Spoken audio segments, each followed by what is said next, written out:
할렐루야. 여러분, 요즘에 감기가 참 많이 유행입니다. 그래서 아픈 분들이 많은데 오늘 예배를 통해서 우리의 몸과 또 마음과 영혼이 치유받는 역사가 있기를 주의 이름으로 축복합니다. 오늘 말씀 하나님께서 이스라엘 백성을 향해서 너는 내 것이라 그렇게 말씀을 하십니다.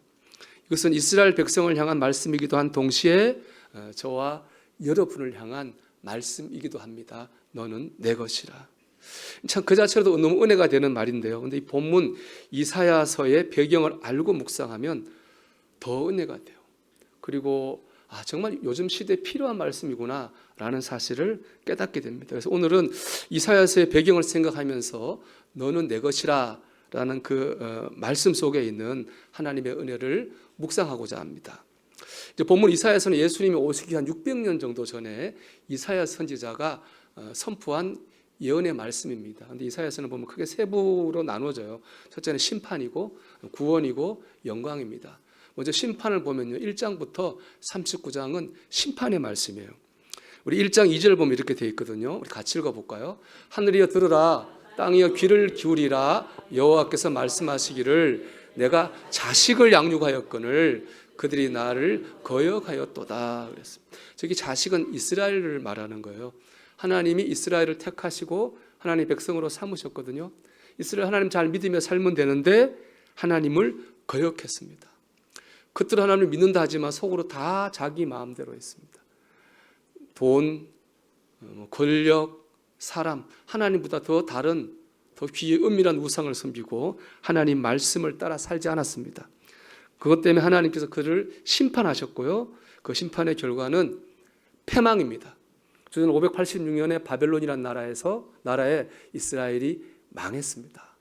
예루살렘 성벽도 무너지고 성전도 불에 타고 그들은 다 강제로 바벨론으로 포로로 끌려가게 됐습니다. 어느 누구도 의지할 수 없는 상태, 내일 어떻게 될지 못할 그런 상태에 놓이게 된 거죠. 이게 이제 39장까지의 내용이고요. 40장부터 59장은요, 구원에 대한 말씀입니다.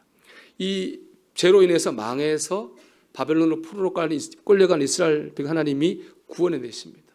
포로에서 자유케 하시고 예루살렘 성벽도 다시 세우게 하시고 성전도 다시 세워지게 하시고 이스라엘 나라도 회복시켜 주겠다고 약속하신 말씀이 바로 40장에서 59장의 내용이에요.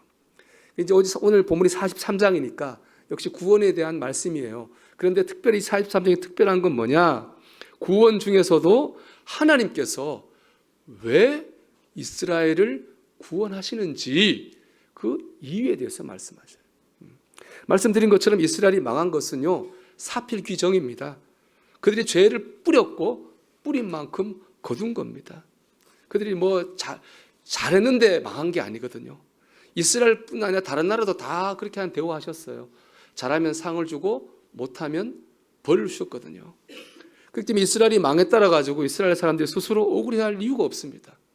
또 이스라엘 사람이 망했다라 가지고 불쌍히 여길 필요도 없습니다. 그들이 뿌린 거를 거뒀기 때문에 그래요.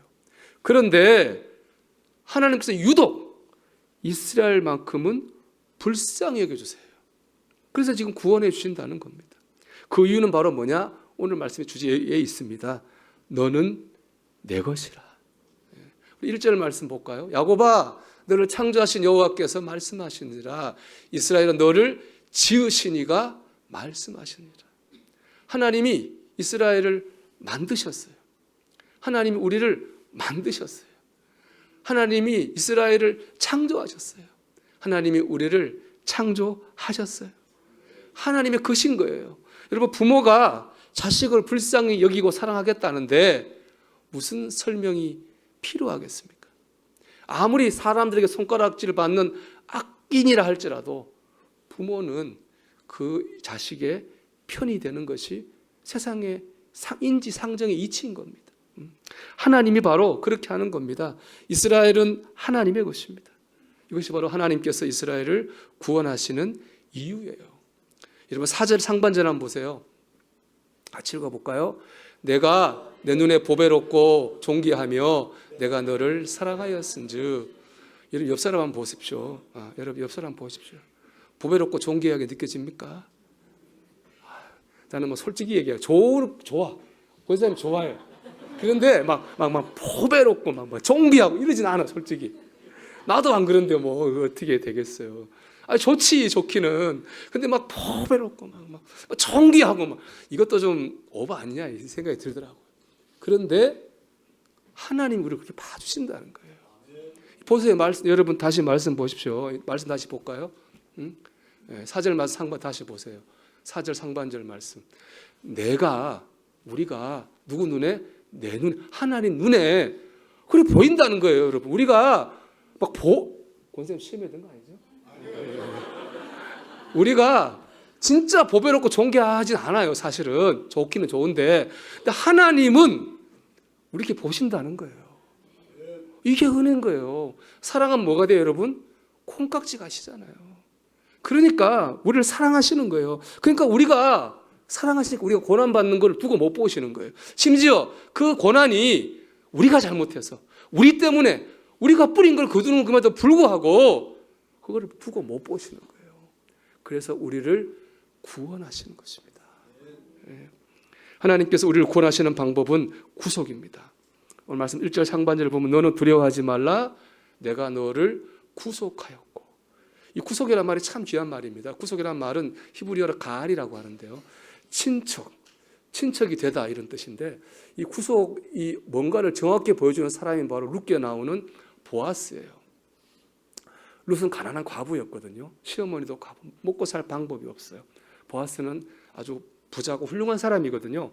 근데 그 보아스가 룻과 결혼해줘요. 그래서 룻에게 필요한 모든 걸 채워줘요. 그리고 룻의 삶을 책임져줘요. 구속이 바로 저런 거예요. 그 사람의 삶을 책임져 주는 거예요. 그 사람의 부족한 걸 채워줘서 그 사람의 삶을 책임주는 게 바로 구속이고 그런 사람을 룻기는 기업 물자라고 말하고 있거든요. 이거를 좀 더 문자적으로 이렇습니다. 구속이란 그가 잃어버린 재산을 되찾아주는 것, 노예였던 사람을 돈을 주고 사서 해방시켜주는 것, 본래 가졌던 땅을 되찾아주고 억울하게 죽임을 당한 사람의 원한을 풀어주는 것. 즉 경제적인 문제, 영적인 문제, 가정의 문제, 억울함 등 하나님께서 우리에게 필요한 걸 채우셔서 우리의 삶을 책임져 주심으로 우리를 구원하시는 거예요. 그게 바로 구속입니다. 정리하면 우리는 하나님 만드신 하나님의 것입니다. 하나님의 것은 우리를 사랑하십니다. 그래서 고난 가운데서 우리의 삶을 책임져 주심으로 우리를 고난에서 구원하십니다. 이게 바로 너는 내 것이라 라는 말씀에 담긴 하나님의 음성입니다. 자, 이번에는 이 말씀을 들었던 이사야 시대 이 말씀을 들었던 이스라엘 백성의 마음을 한번 생각해 보려고 합니다. 말씀드린 것처럼 이스라엘 나라는 망했습니다.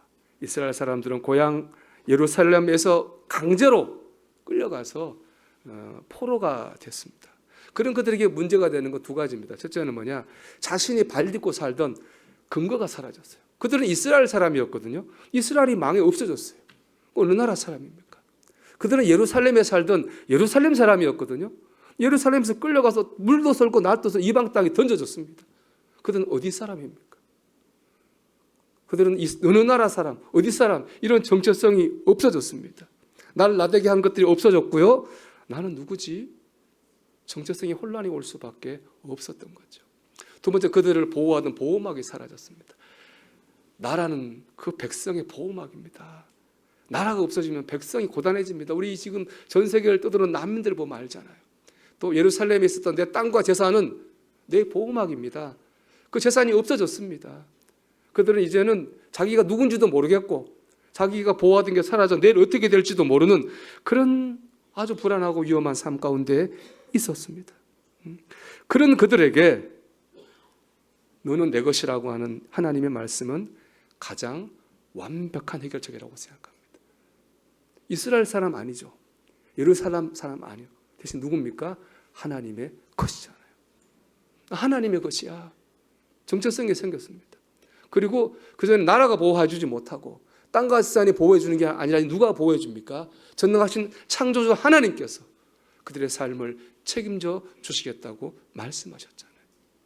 그들은 너는 내 것이라는 이 하나님의 음성을 붙들었습니다. 그것을 자신의 근거와 보호막으로 삼았습니다. 그리고 70년이라고 하는 결코 짧지 않은 포로의 시간을 이겨냈습니다. 그리고 때가 될 때 하나님께서 구원하시는 은혜를 경험하게 됐어요. 이것 보면 너는 내 것이라는 이 말씀은 고난을 이기고 구원을 경험하기 위해서 하나님께서 이스라엘을 준비시키게 주신 말씀이었다는 거죠. 이렇게 저는 적용을 해봤어요. 올해 경제 전망을 보면은 좋다는 사람이 없습니다. 다 어려울 거라고 말을 합니다. 상반기는 어려웠다, 하반기는 나아질 거다, 그렇게 전망들을 많이 합니다. 우리가 현실에 눌려 살아서는 안 됩니다. 하지만 그렇다고 해서 현실을 무시해서도 안 되는 거예요. 바깥에 온도가 영하 10도, 20도인데 나는 덥다 그러고 여름이라 그러고 반팔에 반바지 입고 다니면 감기 걸리는 겁니다. 그렇게는 못 사는 거죠. 준비하면 됩니다.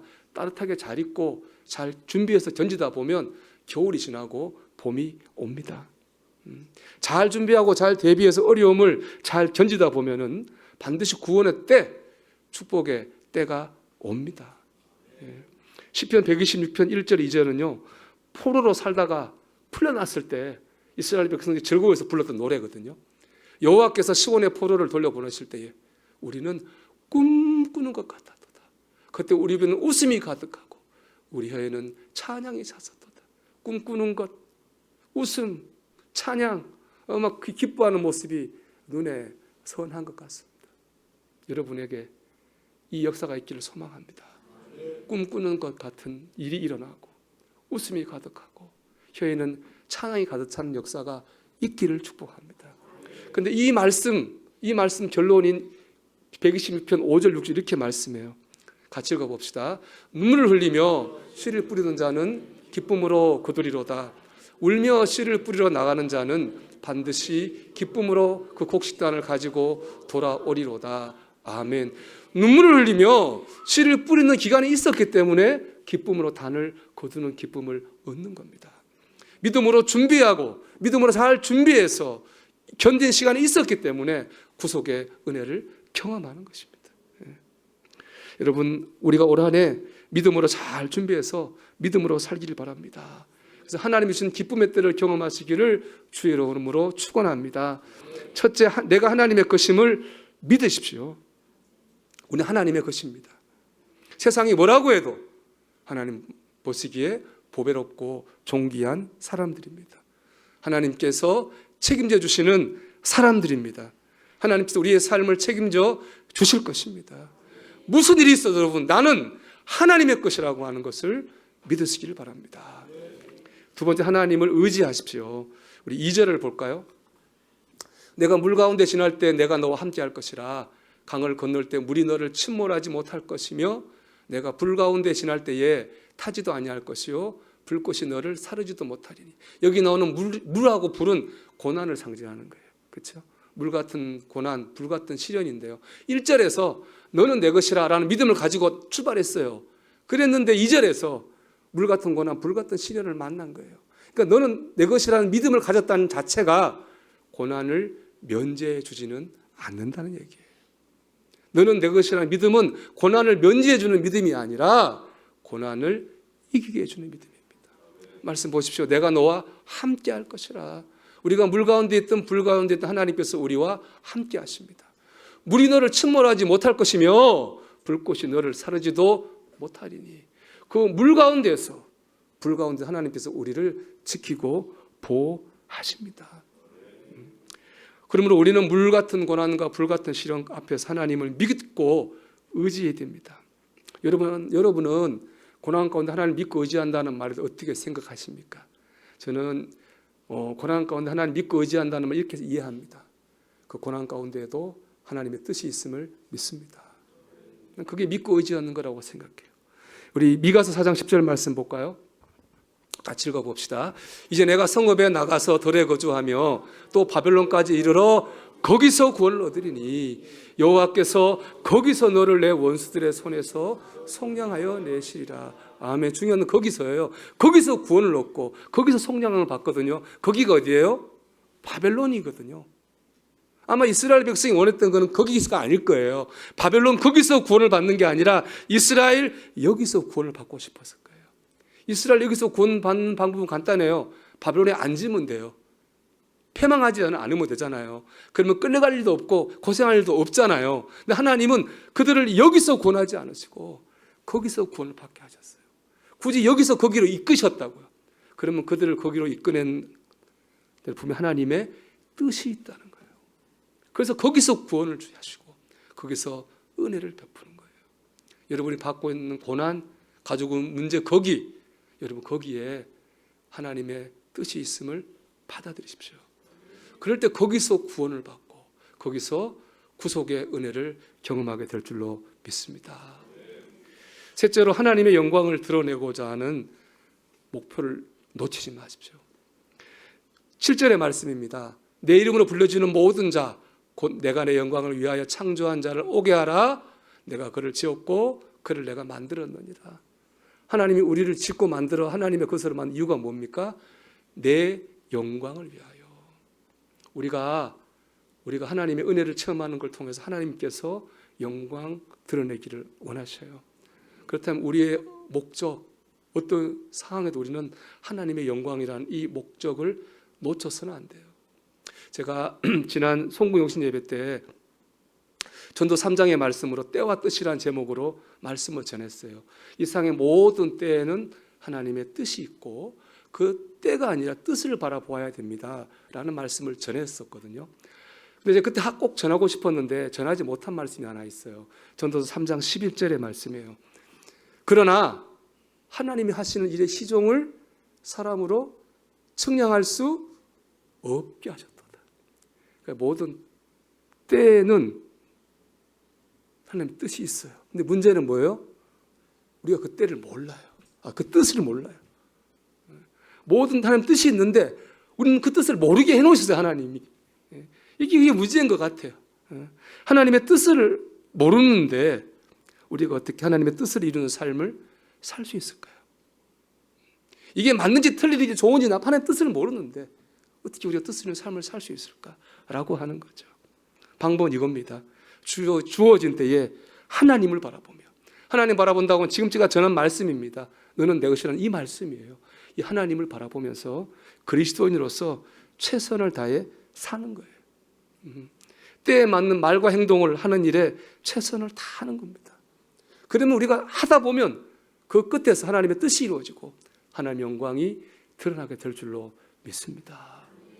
제가 설교 시간에 우리 개인 얘기를 해서 죄송한데 우리 지난주에 우리 지혜하시는 우리 문상길 권사님의 장모님이신 조유순 권사님 요양원에 계신데 제가 위중하다는 말씀도 기도하러 갔어요. 가서 감동을 받았어요. 이제 권사님이 한 5년 계신데 지금 치매신데 이제 잘 못 알아보시는 거죠. 이제 권사님 하시면 대답하시고 할렐루야 아멘 하신다는 거예요. 제가 그 다음날 새벽에 이렇게 기도했어요. 하나님, 저도 그 조효순 권사님처럼 믿게 해주세요. 그런 믿음 좀 가지게, 그런 게 기도를 드렸다고. 제가 이제 나중에 돌아가신 발인 예배를 부탁한다고 하셔가지고 제가 바로 무슨 말씀을 전할까 바로 떠올랐어요. 놓아주셨다. 그 말씀을 전할 생각했어요. 누가 보면 2장에 보면은 시몬이라는 사람이 나옵니다. 이 사람이 아주 경건하고 어려운 사람입니다. 이 사람은 늘 하나님께서 이스라엘 민족 구원자를 주실 거라는 믿음을 가지고 살았는데 어느 날 성령이 시몬에게 임해요. 그리고 뭐라고 하느냐? 너가 구원자 예수 그리스도를 볼 때까지 결코 죽지 아니하리라 라는 말씀을 주세요. 그때부터 시몬이 성전에 매일 나갑니다. 하나님 기도합니다. 하나님 예수 그리스도를 구원자를 보내주세요. 계속 이제 언제 올지 모르지만 계속 기도했어요. 그러다가 요셉과 마리아가 아기 예수님을 탁 안고 들었는데 한눈에 알아본 거예요. 예수님이구나. 그리고 그가 이렇게 말해요. 주제 이제는 말씀하신 대로 종을 평안히 놓아 주시는도다. 이 놓아준다는 말은 뭐냐면 임무에서 해방시키신다 이런 뜻인 거예요. 그러니까 시몬은 죽음을 자신의 임무에서 해방되는 것으로 이해한 거죠. 시몬은 그 임무에서 노임받기 전까지는 날마다 성전에 들어가서 기도하며 오실 예수님을 기다렸어요. 그 임무를 한 거예요. 그러다가 때가 되면 주님이 오셨고 때가 되면 하나님의 영광이 드러나게 된 겁니다. 하나님께서 왜 우리를 병원에 누워있게 하시는지 우리 뜻을 몰라요. 우리를 건강하게 다니게 하시는지 우리 그 뜻을 몰라요. 하나님께서 우리를 왜 좋은 일 생기게 하시는지 뜻을 몰라요. 왜 우리를 어려움의 연속으로 이끄시는지 우리는 몰라요. 그런데요, 우리가 해야 될 일은 하나님을 바라보면서, 주어진 상황에서 하나님 바라보면서요, 하나님 보시기에, 저는 이렇게 설교 온 거 썼어요. 최선의 방식으로 그 상황에서 존재하려고 해야 됩니다. 하나님 그 상황에서, 그걸 보면 지금 우리 권사님뿐 아니라 수많은 아마 예수 열심히 믿었던 권사님들이 지금 요양원에만 누워 계신 분이 많을 거예요. 저는 그분들도 지금 그분들이 할 수 있는 최선의 방식으로 존재하고 있다고 믿습니다. 우리 주어진 상황에서 하나님을 바라보면서 최선의 방식으로 그리스도인답게 존재하는 겁니다. 그러다 보면 하나님 뜻이 이루어질 것이고 하나님 영광이 이루어질 것입니다. 그것이 우리의 임무입니다. 그 임무가 끝나면 우리는 하나님의 나라로 천국에 가게 될 것입니다. 사랑하는 여러분, 올 한해 신앙생활, 가정생활, 사회생활, 주어진 상황에서 하나님을 바라보면서 여러분 그리스도인답게 최선의 방식으로 여러분의 상황 속에서 존재하시기를 축복합니다. 하나님 영광을 드러내고 뜻을 이루시기를 주 이름으로 축원합니다. 여기 있는 세 가지가 있어요. 열정적 신앙생활, 겸손한 성품, 긍정적 태도.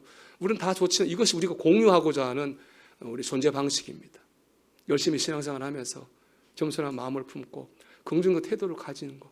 우리가 우리에게 주어진 상황에서 우리 공유하고 싶은 그런 존재 방식이고, 우리는 이 삶을 살 때 과로가 있어요. 과로가. 그러면 복을 주실 것이다.